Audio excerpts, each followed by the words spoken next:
al-ilmu bil ahkam syar'iyyah al-amaliyati al-muktasabu min adillatiha at-tafsiliyah.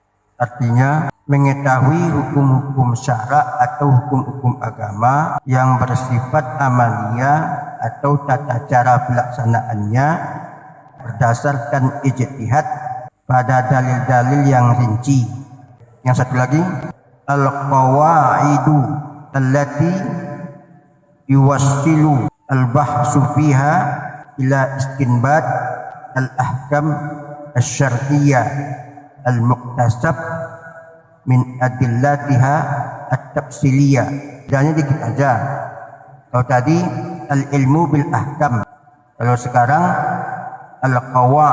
al-qawaidu allati yuwassilu biha ila istinbat al-ahkam asy-syar'iyyah al-amaliyah al-muktasab min adillatiha at-tafsiliyah. Ya, kalau lengkapnya al-qawaidu allati yuwassilu al-bahsu fiha ila istinbat al-ahkam asy-syar'iyyah al-amaliyah al-muktasab min adillatiha at-tafsiliyah.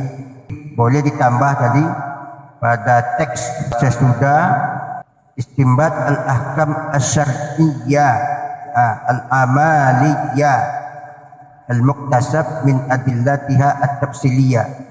Yang lengkapnya al-qawaidul lati yuwassilu al-bahsu fiha ila istinbat al-ahkam asy-syar'iyyah al-amaliyah al-muktasab min adillatiha at-tafsiliyah. Kaedah-kaedah atau undang-undang atau sebuah metodologi yang bisa menyampaikan dalam pembahasannya itu, dalam analisisnya itu, menetapkan hukum-hukum syarak atau hukum-hukum fikih, hukum-hukum agama yang bersifat amaliyah, pelaksanaan segala perintah Allah yang didapatkan dengan hasil ijtihad dari dalil-dalil yang rinci. Jadi kalau menguasai 4 pokok studi ilmu, pertama usul fikih, kedua kaidah usul, yang ketiga fikih, yang keempat qawaid fiqhiyah. Ini 4 pokok keilmuan yang harus dikuasai dalam mengetahui hukum-hukum agama. Jadi usul fikih itu asal muasal fikih. Di asal muasal fikih, asal mulanya ilmu fikih itu dari usul fikih. Dalam menetapkan hukum-hukum fikih itu ada sebuah metodologi dinamakan dengan qawaid usuliyah, metodologi dalam penetapan hukum yang sudah dicetuskan oleh para ulama. Yang ketiga adalah fikih atau hasilnya, hasil dari kajian usul fikih itu mendapatkan fikih. Kemudian qawaid fiqhiyah, kaedah-kaedah fikih. Nanti ada penjelasan berikutnya. Jadi sekarang kita pahami dulu, yaitu antara ilmu usul fikih dengan ilmu fikih. Jadi ilmu usul fikih itu atau asal muasal fikih adalah tadi al-qawaid allati yuwassilu al-bahsu fiha, kaedah-kaedah metodologi yang bisa menyampaikan dalam analisis atau metodologinya itu dan kepada ila istinbat al-ahkam, dalam penetapan hukum. Dalam menetapkan hukum, ilmu usul fikih itu kaedah-kaedah atau bahasa yang lebih populer hari ini adalah metodologi yang bisa menyampaikan teorinya itu istinbat al-ahkam asy-syar'iyyah al-amaliyah, dalam penetapan hukum-hukum syara atau hukum-hukum fikih yang bersifat amaliyah, pelaksanaannya sifat al-muktasab, hasil ijtihad ulama atau hasil ijtihad bukan min adillatiha at-tafsiliyah, dari dalil-dalil Al-Quran dan hadis Nabi diuraikan dengan secara rinci atau dianalisa. Jadi ilmu usul fikih itu adalah sebuah metodologi yang bisa menyampaikan seseorang dalam penetapan hukum agama yang didapatkan dengan hasil ijtihad berdasarkan dalil-dalil Al-Quran dan hadis diolah dengan secara rinci.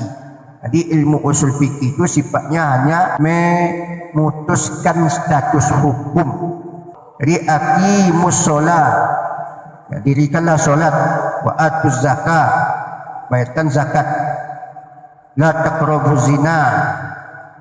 Kemudian di dalam ayat itu tak ada dijelaskan bahwa sholat itu wajib, tak ada. Tapi apa yang mengatakan sholat itu wajib, nah itu diolah oleh ilmu usul fikih, karena hakimu itu wa atuz zakat itu kan kata perintah. Jadi setiap kata perintah itu berimplikasi pada hukumnya wajib. Maka diputuskanlah oleh ulama setiap kata perintah dalam Al-Quran maupun hadis Nabi itu memiliki konsekuensi hukumnya adalah hukumnya wajib. Dalam Al-Quran tak ada dikatakan wajib. Jadi hasilnya itulah yang dikatakan fikih. Jadi setelah diputuskan sholat itu menjadi wajib, maka itulah yang disebut dengan fikih. Fikih itu artinya kan paham. Fikih itu paham. Setelah memahami redaksi ayat, maka ulama memutuskan bahwa sholat itu hukumnya wajib, zakat itu wajib, la taqrabuz zina, la huruf nahi, al aslu fin nahyi litahrim. Jadi pada asalnya setiap larangan itu atau bahasanya nahi, pencegahan, maka hukumnya haram. Jadi al aslu fin nahyi itu kaidah usul namanya, atau kaidah usul fikih. Pada prinsip dasar setiap larangan dalam ayat maupun hadis Nabi itu hukumnya haram. Al aslu fil amri lil wujub, setiap kata perintah hukumnya wajib. Al amru ba'dan nahyi yufidu al ibaha. Perintah padahal sebelumnya tidak dibolehkan, maka menjadi hukumnya mubah. Mana contohnya? Ini nahaitukum an ziyaratil kubur. Dulu saya mencegah kamu tidak boleh pergi ke kuburan, tidak boleh pergi ke kuburan untuk ziarah, kata Nabi. Kemudian Nabi merubah hukum itu, fa'azuruha, sekarang kunjungilah. Jadi dulu tidak boleh, sekarang boleh. Jadi ada kaidah usuliyahnya, al-amru ba'dan nahyi yufidu al-ibaha. Nah itu namanya kaidah usul. Jadi kaidah usuliyah itu hanya bersifat pada kata perintah maupun larangan, atau tekanannya hanya pada redaksi bahasa saja dalam penetapan hukum. Jadi hasilnya itu disebut fikih. Jadi kalau ilmu usul fikih itu tadi al-qawaid allati yuwassilu al-bahsu fiha ila istinbat al-ahkam asy-syar'iyyah al-amaliyah al-muktasab min adillatiha at-tafsiliyah.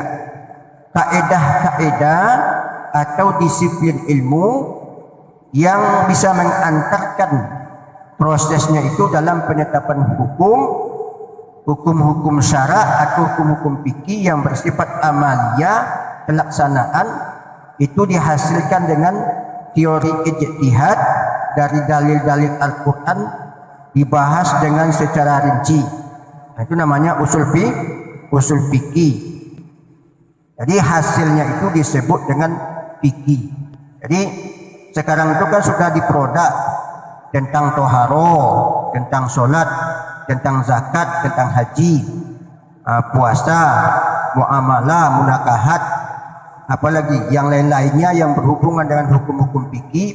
Nah itu seluruhnya dulu dibahas oleh para ulama berdasarkan ilmu usul fikih. Sekarang sudah menjadi satu disiplin ilmu yang disebut dengan fikih. Atau yang fikihnya itu kan al ilmu bil ahkam. Jadi bukan pembahasan, bukan analisis. Al-ilmu bil ahkam asy-syar'iyyah al-amaliyyah al-muktasab min adillatiha at-tafsiliyah. Jadi boleh juga dibaca min adillah at-tafsiliyah, tidak pakai ha di ujungnya. Kalau itu kan min adillatiha, boleh juga minal adillah at-tafsiliyah. Jadi apa bedanya ilmu fikih dengan ilmu usul fikih?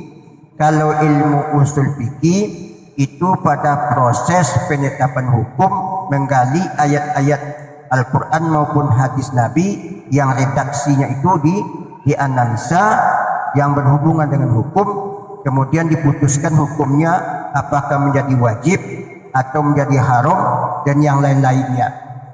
Itu ilmu usul fikih. Jadi sifatnya mendudukkan status hukum pengolahan kepada redaksi ayat Al-Quran.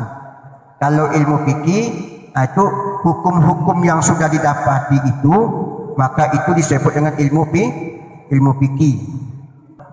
Di dalam ilmu usul fikih itu juga ada kaedah-kaedah seperti al-aslu fil amri lil wujub, al-aslu fil nahyi lit tahrim, kemudian tadi al-amru ba'dan nahi yufidu al-ibaha. Masih banyak lagi nih kaedah-kaedah usul.